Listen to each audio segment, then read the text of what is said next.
صلی اللہ علیہ حبیبہ محمد وآلہ وصحبہ وسلم۔ اعوذ باللہ من الشیطان الرجیم، بسم اللہ الرحمن الرحیم۔ سورہ بقرہ کا آغاز کر رہی ہوں، جو مدنی سورہ مبارکہ ہے، 286 آیات اور 40 رکوع پر مشتمل۔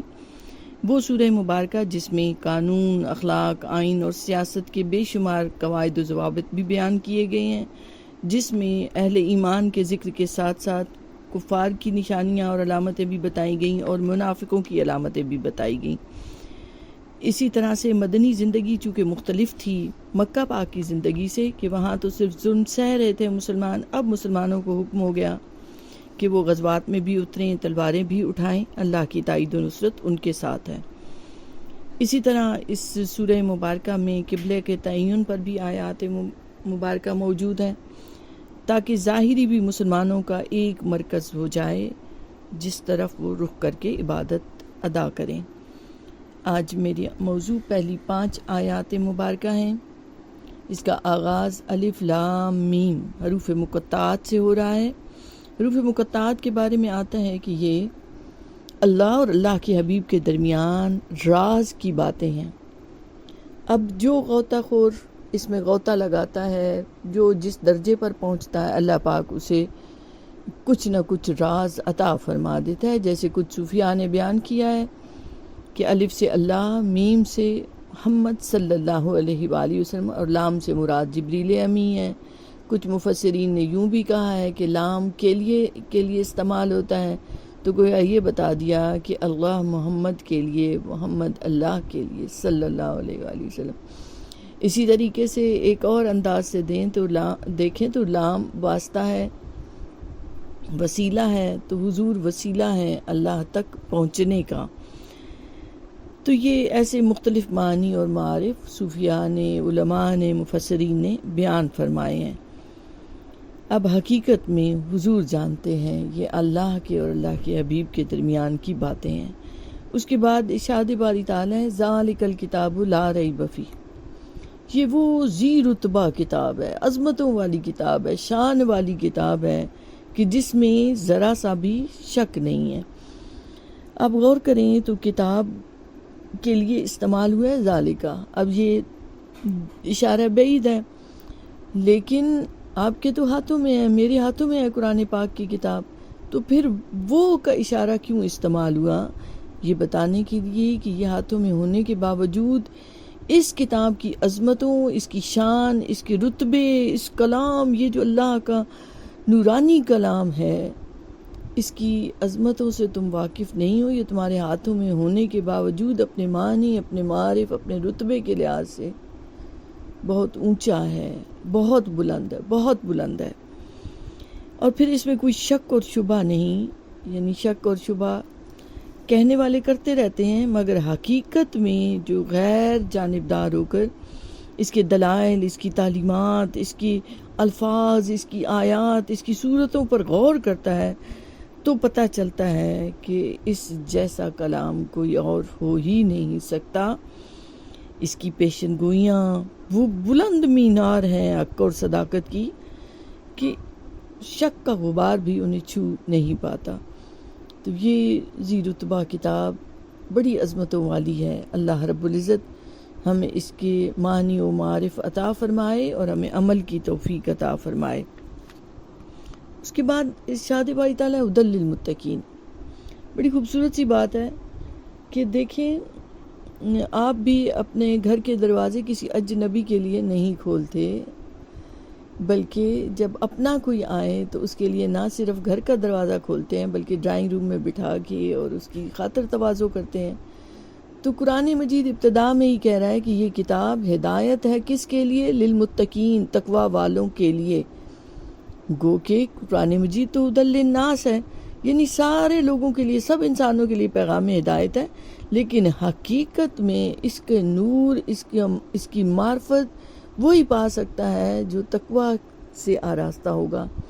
اب تقوی کے مختلف معنی ہیں کہ جیسے بندہ گناہوں سے بچے، تقوی یہ ہے کہ رب تجھے وہاں نہ دیکھے جہاں جانے سے اس نے روکا ہے، اور کبھی اس مقام سے غیر حاضر نہ ہو جاؤ جہاں حاضر ہونے کا اس نے حکم دیا ہے۔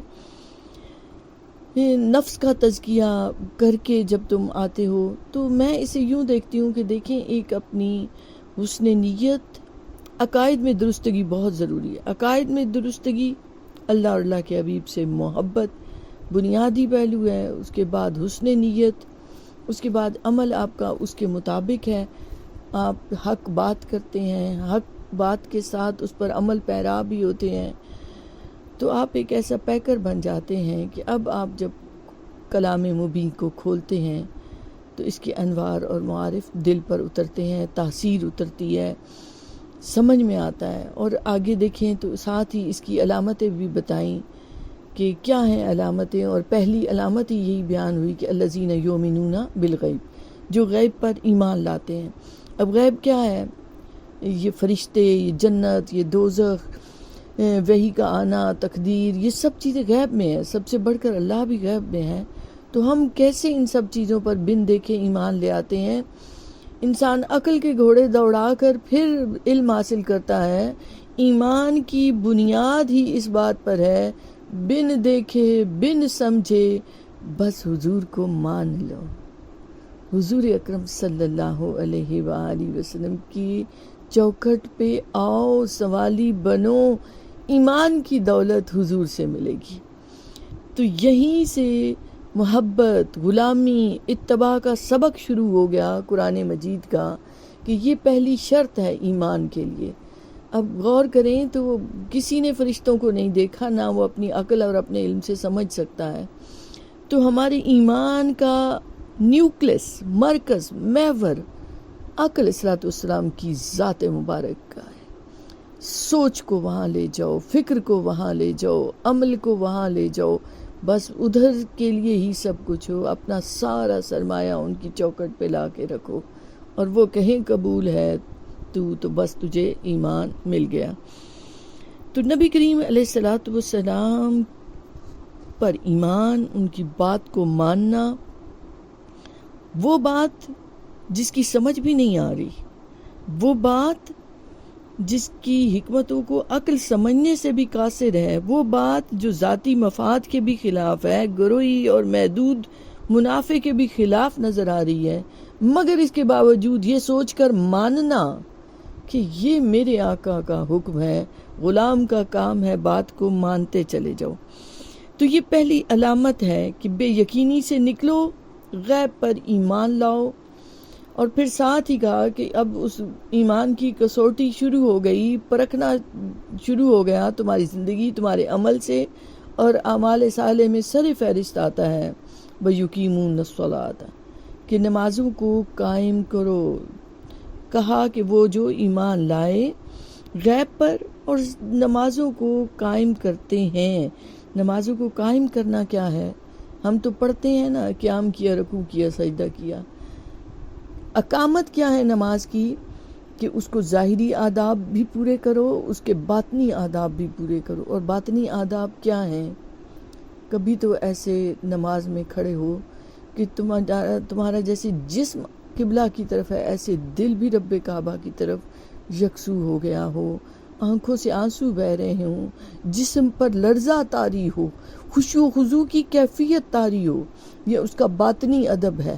پھر یہی نہیں کہ تم سجدے میں تو رب رب کر رہے مگر بازار میں جاتے ہو، شادی بیاہ میں جاتے ہو تو بھول جاتے ہو اس اپنے رب کو۔ ایسا نہیں ہونا چاہیے۔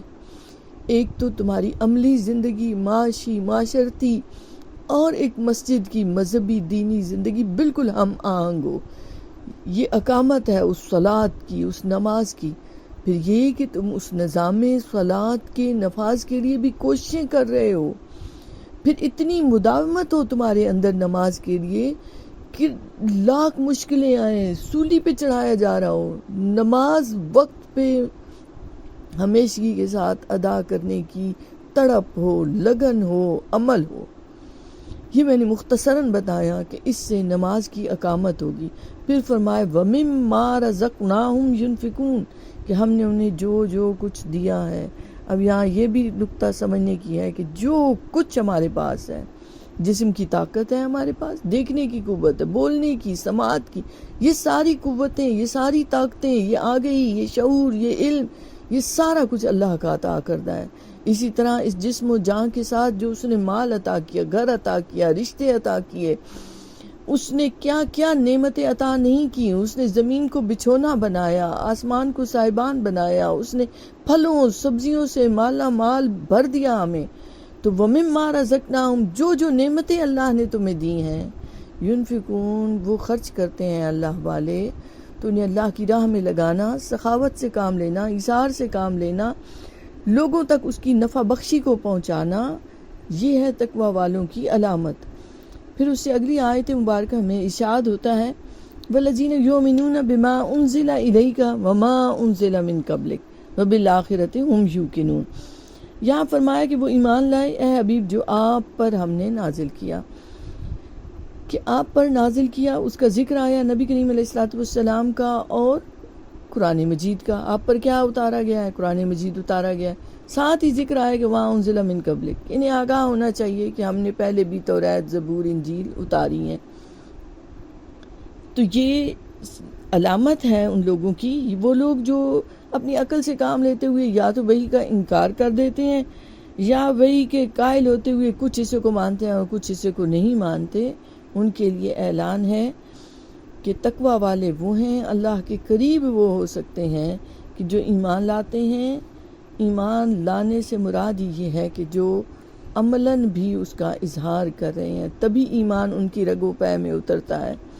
بما انزل الیک وما انزل من قبلک، آپ صلی اللہ علیہ وسلم کے خاتم النبیین ہونے کی بھی دلیل یا یہ آیت مبارکہ ہے کہ آپ کے بعد کسی نے آنا ہوتا تو کہہ دیا جاتا وما ينزل من بعدک، کہ آپ کے بعد جو اترتا. مگر یہاں ایسا کوئی لفظ نظر نہیں آ رہا.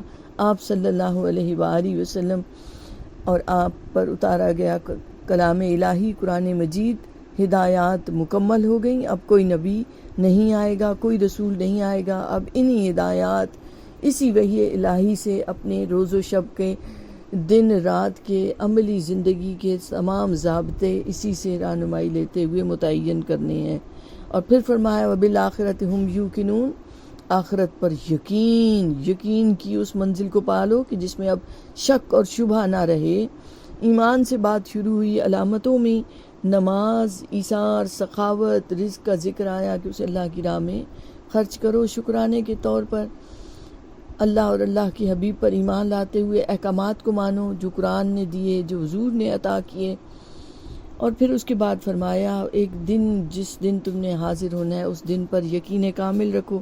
جب بندے کا یقین آخرت پر مکمل ہو جاتا ہے تو وہ ذلت کی پستیوں سے نکل جاتا ہے. اس کی تجارت بدل گئی، اس کا سودا بدل گیا.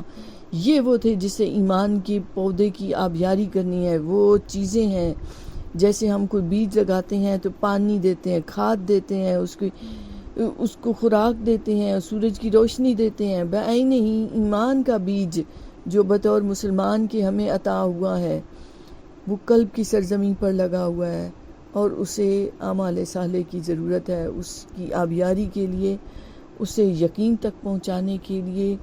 اور یقین وہ چیز ہے کہ جس میں انسان اللہ کو حاضر و ناظر سمجھتا ہے، پھر ہر وقت، ہر گھڑی، ہر آن. اور جب وہ اس یقین کو پا لیتا ہے تو اب اس کی زندگی بدل گئی. پھر فرمایا اولئک علی ھدی من ربہم واولئک ھم المفلحون، یہی لوگ ہیں جو ہدایت کے اعلیٰ مسند پر بیٹھ گئے، جو نہ صرف خود ہدایت یافتہ ہو گئے بلکہ اللہ کا لفظ بتا رہا ہے کہ بلندی وہ عطا ہو گئی انہیں کہ اب ان سے لوگ ہدایت پاتے ہیں.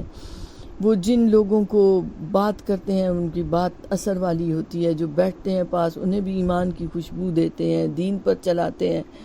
وَأُولَٰئِكَ هُمُ الْمُفْلِحُونَ، مفلحون اس فلاح کو کہتے ہیں جس میں دنیا و آخرت کی فوز و فلاح پوشیدہ ہے، جس میں ساری سعادتیں اور برکتیں سمٹ کر آ جاتی ہیں. تو فرمایا یہی لوگ ہیں دنیا میں بھی کامیاب اور آخرت میں بھی کامیاب. اور جس نے آخرت کی کامیابی کو پا لیا در حقیقت وہی کامیاب و کامران ہے. بہت شکریہ. وما علینا الا البلاغ المبین.